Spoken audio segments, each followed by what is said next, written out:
Mon nom est Jennifer Foucard, je suis psychologue de formation, professeure de psychologie à la FSM et j'ai rentré un projet fait sur le développement d'immersive learning centré sur la communication soignant-soigné. Alors l'immersive learning, c'est principalement lié à l'augmentation du nombre d'étudiants et au manque de pratique que les étudiants avaient dans le cours de psychologie, et plus particulièrement sur la communication soignant-soigné.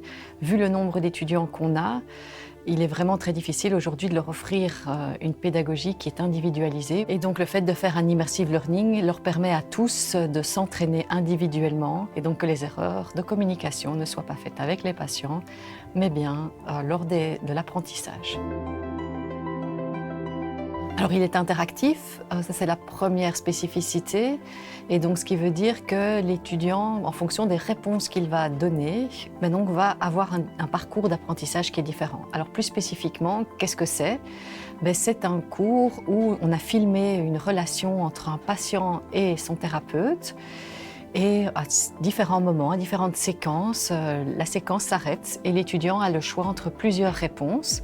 Et c'est interactif où on parle plutôt de branching scénario parce qu'en fonction de la réponse que l'étudiant va donner, il va avancer dans une réaction différente de la part du patient. Donc par exemple, s'il commet des erreurs, il se peut que le patient va s'énerver. L'étudiant devra alors essayer de s'en sortir pour justement réagir ensuite de manière adéquate. L'autre particularité, c'est que face à cet aspect pratique, on lui donne toujours des explications théoriques sur ses erreurs, ce qui lui permet en même temps d'apprendre de ses erreurs. Il peut donc se tromper sans avoir peur de se tromper puisque c'est individuel. Et donc l'erreur est finalement fait partie de l'apprentissage et n'est pas jugée par autrui. Oui, beaucoup, par toute la cellule CAP. Donc à partir du moment où j'ai eu l'idée du projet, je l'ai présenté d'abord au pôle santé, aux différents doyens du pôle santé pour voir s'ils étaient en accord avec l'idée que je rentre ce type de projet. Ensuite, je l'ai présenté au CAP et plus particulièrement à Ariane Bachelard qui m'a vraiment aidée dans l'écriture du projet où on a fait des allers-retours sur les réflexions, les objectifs du projet. Ensuite, l'équipe du CAP a procédé à l'engagement d'une technopédagogue et donc là, la technopédagogue est là et on travaille en partenariat. Et puis chaque fois qu'il y a des séquences filmées, il y a Jérôme qui est là et qui nous aide et qui nous fait réfléchir sur les scénarios, sur les erreurs qu'on pourrait commettre et pour faire en sorte que le tout s'harmonise assez bien. Alors ils sont très contents et ça c'est vraiment très chouette. Ils nous remercient, ils me remercient beaucoup dans le cadre de mon cours sur le fait d'avoir mis ça en place.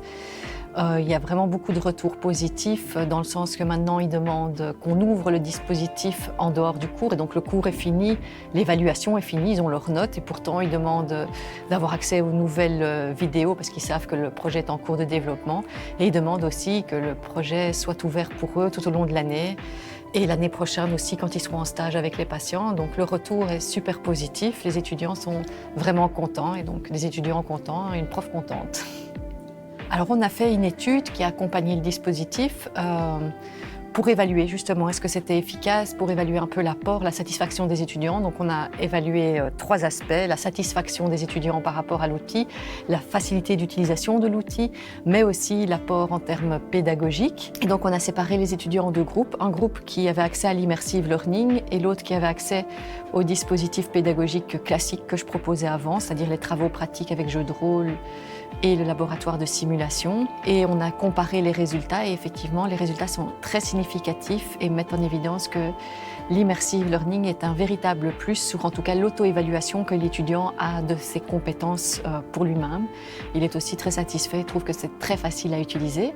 Dans le groupe contrôle, on leur a fait passer après et une fois qu'ils l'ont utilisé, peu importe au moment où ils l'utilisent dans leur parcours pédagogique, ça augmente toujours leurs compétences en communication, en tout cas leur évaluation de leurs compétences en communication.